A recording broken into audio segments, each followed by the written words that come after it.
And we are indeed the ones we've been waiting for. And that also applies to our own healing. Usually we want to look to gurus and teachers and all other folk to get us to that place. But the truth is, it's in us. It's been us all along. We are the ones that we are waiting for when it comes to that liberating healing and forgiveness of ourselves. And even though I just said you don't need to look for gurus or books, here we are with a book from a guru. I know the irony, right? But this radical acceptance that we've been exploring is really just a guidebook for us to do the work. No one else is doing it for us but ourselves. We are in week 5 of this exploration, and just so you know, next week will be the last week that we wrap up this series on radical acceptance.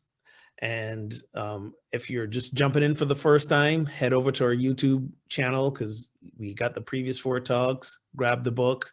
And just a reminder that on Wednesday nights at 7 p.m. On Zoom, some of us are coming together to do a little bit deeper dive into this work, sharing our stories, opening our hearts, having like some authentic healing moments with each other. So all the information for that is on the webpage, unityontheriver.org/classes.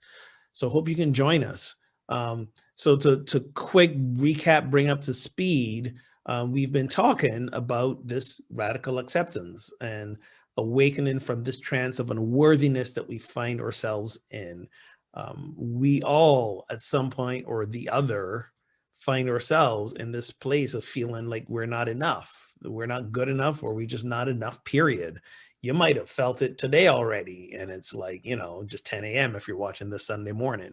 But whenever you're watching it, just reflect back to the time you may have felt that, and it may have felt like believing that maybe we weren't lovable, or that others would reject us for whatever reason if they found out that we weren't as good as we think they think we are.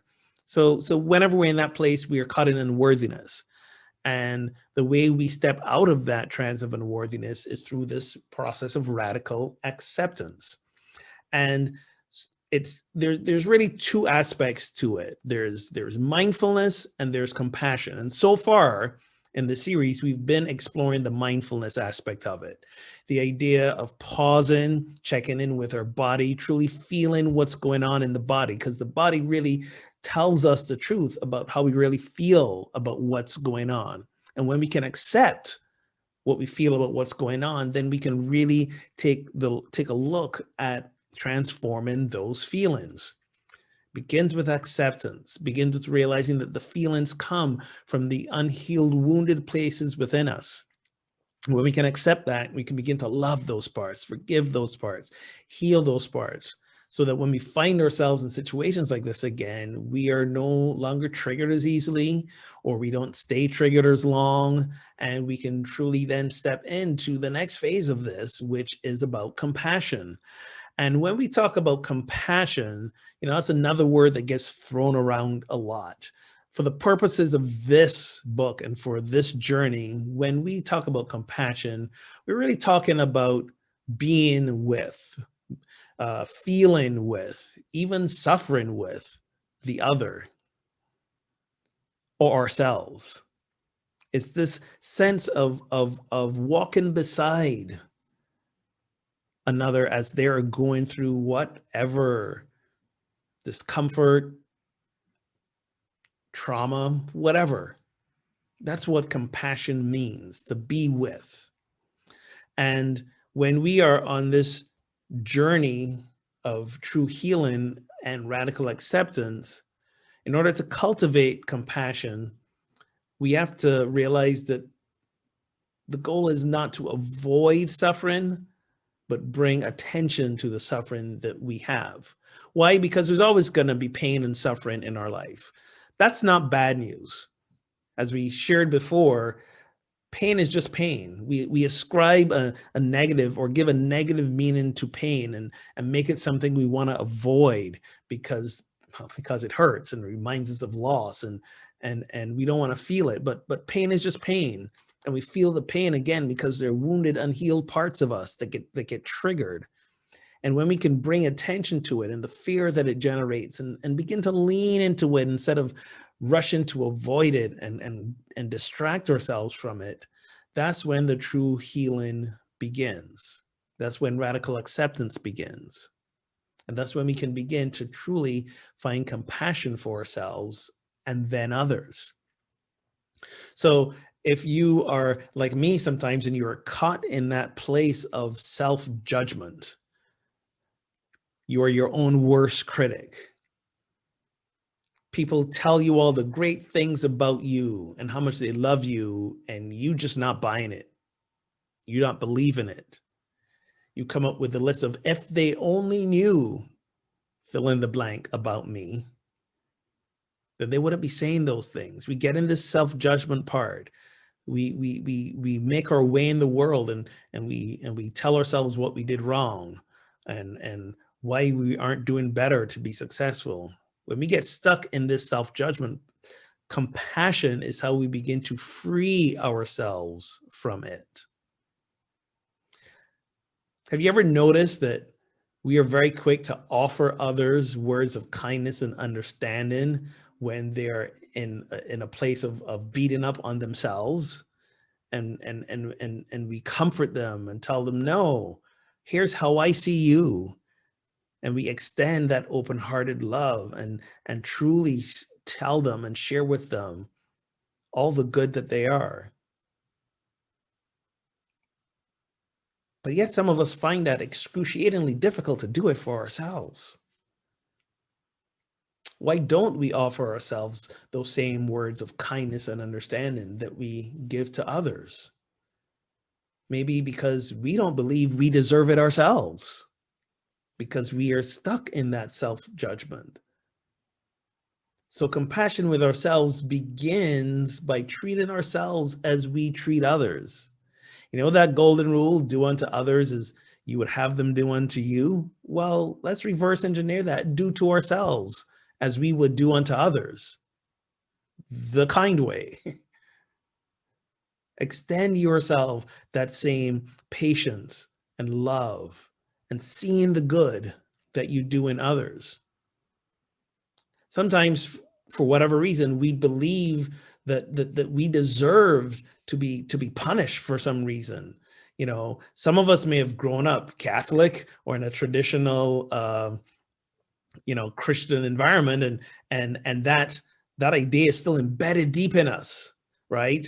That we're not perfect, because nobody's perfect but Jesus. You might have heard that. So we're not perfect, and therefore, just as Jesus suffered, we need to suffer. Now, we may have outgrown that story, but for some of us, that deep belief is still embedded in us. We've got to change the narrative that we deserve that.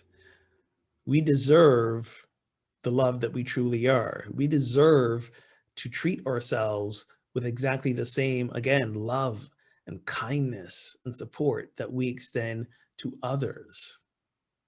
Because when we get stuck in that place of, I deserve this punishment or whatever it is negative that's happening in our life, it keeps us in a place from responding with clarity and balance.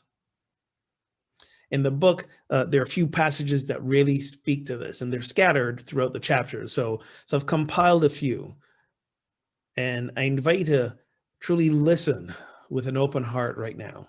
If it helps to close your eyes, do that, but just listen to these words and see if they resonate. Because we become so addicted to judging and mistrusting ourselves, any sincere gesture of care to the wounded places can bring about transformation. Our suffering becomes a gateway to the compassion that frees our heart. And as our heart transforms from suffering into compassion, we experience being both the holder of our sorrows and the vulnerable one who is being held. When we become the holder of our own sorrows, our old roles as judge, adversary, or victim are no longer being fueled. When we carry our pain with the kindness of acceptance instead of bitterness of resistance, our hearts become an edgeless sea of compassion. I like those last parts, especially as our heart transforms suffering into compassion. We become both the holder of our sorrows and the vulnerable one who is being held. This is for me the best articulation of being immersed in love. We hold our sorrows and we are also being held at the same time. And when we can do that, those roles that we harshly treat ourselves with, judge, jury, enemy, victim, they're no longer being supported and can fade away into that edgeless sea of compassion.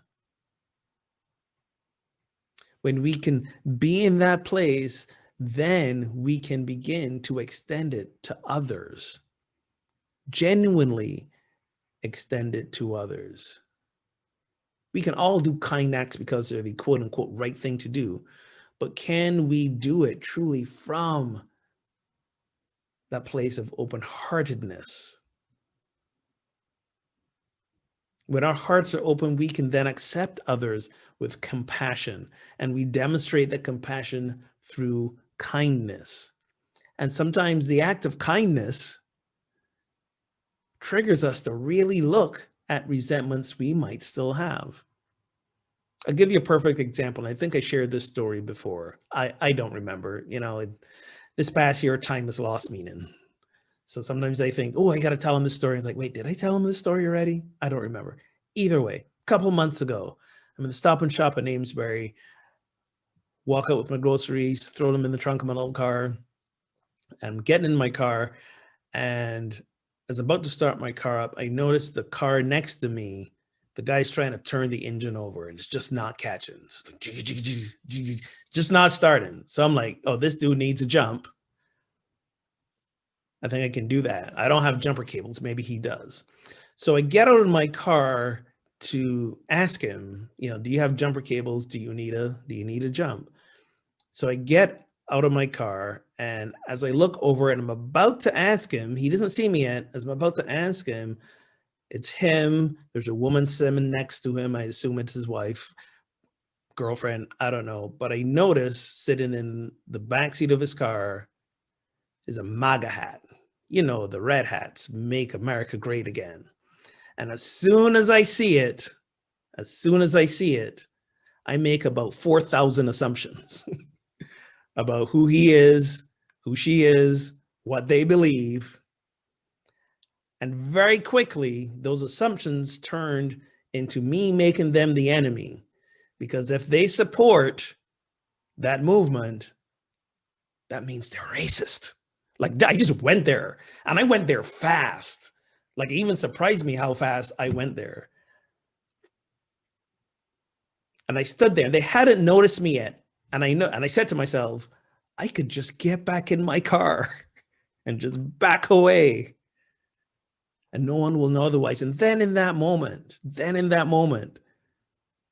it was like the voice of my heart said, is that kindness? It was a question. It was an open-ended question. Is this kindness? Would I have been any more resistant to offer them kindness if I didn't see the hat and the judgments that I made about this? And I stood there, and then my response was, oh, damn, I gotta help these folks. There was almost a reluctant leaning into the kindness, but I did. I said, hey, you guys need a jump. Do you have cables? He's like, yes, thanks. What's your name? I told him my name. He told me his name. And as we were attaching the cables and we were talking about just, I don't remember what, we were having just a moment discussing life. We attached the cables. He fired up his car. He's like, thank you so much. I don't know how long we would have been stuck here. I really appreciate your help. Thank you. And off we went. And I felt good to be in that place of extended kindness and compassion. And then I also remembered the feeling of resentment that I felt when I saw the hat, and the judgments that I felt towards that person that I didn't know, who in the moment of me extending kindness was the most pleasant, civil, loving person in great gratitude.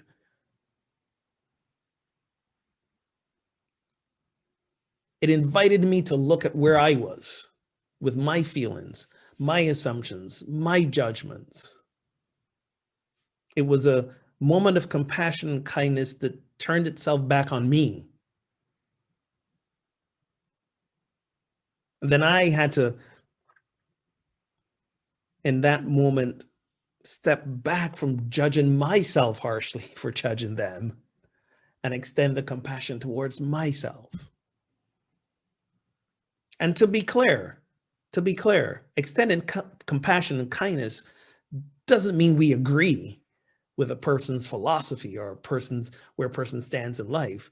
But what it means is that we realize that we are one, that we are connected, that we are all here in an effort to love, to be loved, to be at peace. What connects us is greater than what divides us. And it's not easy, but it's not impossible. If we are to be the light of the world, if we are to be the change we wish to see, then we got to be it, not just say it, not just believe it. We have to be it. And that means extending the compassion to ourselves and to others.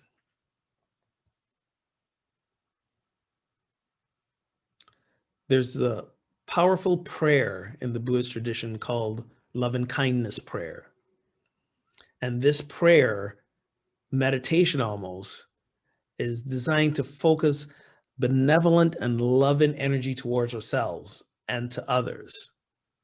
Imagine feeling and being held in a perfect space of love for yourself, thanking yourself for all that you are, and knowing that just as you are, you're perfect. We're going to go into meditation now, and I'll lead us in that love and kindness meditation as I do this, focus on this feeling of inner peace, and imagine that you're breathing in love and breathing out tension and resentment and anger, and knowing that we can still make grounded, conscious choices to create a world that works for all, and address injustices in the world, but not from a place of resentment and anger and othering, but from a place of love and light. This is the power of compassion. This is the power of compassion and mindfulness combining to create this energy of radical acceptance for how we are and how we feel in this world, so that then we can transform ourselves and then transform the world.